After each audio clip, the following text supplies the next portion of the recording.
जर तुम्हाला काहीतरी गोड खावंसं वाटतंय पण खूपच असं लवकर पाहिजे, खूपच झटपट बनणारं पाहिजे, तर हा इन्स्टंट पेढा नक्की बनवून बघा.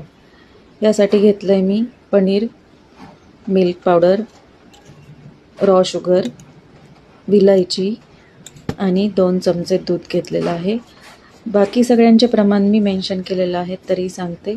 1 कप जर मिल्क पावडर घेतलं तर 1/4 कप तुम्ही पनीर टाका आणि रॉ शुगर मी 2 चमचे घेतली. रॉ शुगर पिठी साखर टाकली तरी चालेल आणि 2-3 विलायची कुटून टाकलेली आहे आणि 2 चमचे मी दूध ॲड केलेलं आहे बाइंडिंगसाठी.